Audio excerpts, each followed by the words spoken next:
మనం ఇల్లు కొనడం వల్ల లాభం ఎంత, నష్టం ఎంత అనే దాని గురించి సింపుల్గా విశ్లేషిద్దాం. ఇప్పుడు ఫర్ ఎగ్జాంపుల్ ఒక ఇల్లు ఇప్పుడు ఉన్న ప్రజెంట్ సిచ్యువేషన్లో ఒక ₹1,00,00,000 పెట్టి ఒక ఇల్లు కొనుక్కున్నాం అనుకోండి. ఒక 10 lakhs 20 lakhs డౌన్ పేమెంట్ చేసి ఆల్మోస్ట్ 80-90% అందరూ లోన్స్ ద్వారానే ఇల్లు కొంటారు.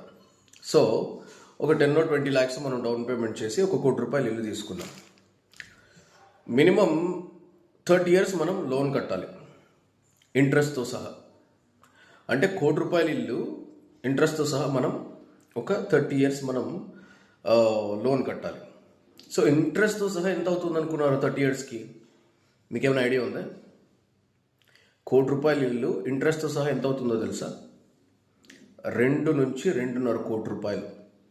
అంటే ఇంటి వాల్యూ వచ్చి ₹1,00,00,000, కానీ మనం కడుతోంది విత్ ఇంట్రెస్ట్ లోన్ 2.5 కోట్లు. ఒకవేళ ఒక 3-4 months కట్టలేదు, చక్కెర వడ్డీ అవుతుంది. ఒకవేళ మీరు ఒక 10 years తర్వాత ఒకటేసారి క్లోజ్ చేసినా దానికి ట్యాక్సెస్ పడతాయి. ఇలా మనం ఇంకా ఆల్మోస్ట్ లైఫ్ పెరిగే కొద్దీ మన పేరెంట్స్ ఓల్డ్ అయిపోతుంటారు, పిల్లల ఎడ్యుకేషన్, పిల్లల పెళ్ళిళ్ళు, ఇలా మనం ఇంకా ఎక్స్పెన్సెస్ పెరిగిపోతూ ఉంటాయి. సో దానివల్ల మనం తొందరగా క్లోజ్ చేయడానికి కూడా చాలా కష్టం. కాబట్టి 20 నుంచి 30 ఏళ్ళు మనం లోన్ కట్టి మన ఇల్లు కొనుక్కుంటున్నామంటే ఆల్మోస్ట్ ₹1,00,00,000 ఇంటికి మనం 2 నుంచి 2.5 కోట్లు కడుతున్నాం. దాని వర్త్ ₹1,00,00,000, కానీ మనం ఇంట్రెస్ట్తో సహా కట్టేది ఏంటంటే 2 నుంచి 2.5 కోట్లు.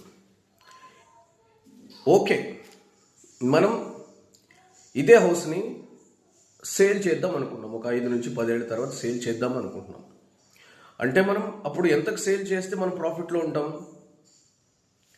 విత్ లోన్ హౌస్ కాస్ట్ వచ్చి 2.5 కోట్లు, పోనీ 2 కోట్లు అనుకుందాం. మనం 2.5 కోట్లకు అమ్మితే మనం ప్రాఫిట్ జోన్లో ఉంటాం. లేదు, మనం ₹1,00,00,000కే తీసుకున్నాం, నేను 1,50,00,000కి అమ్మేశాను, నేను ప్రాఫిట్లో ఉన్నానంటే అది ఫూలిష్నెస్. అంతే కదా? మనం ఎలా ప్రాఫిట్లో ఉన్నామనేది మనం లెక్కేసుకోవాలంటే మన ఇంట్రెస్ట్తో సహా మనకి ఎంత పడింది, దాంట్లో మనం ఎంత కమ్ముతున్నాం అనే దాన్ని బట్టి ఉంటుంది. సో అయినా కూడా మనం లాస్లోనే ఉంటాం.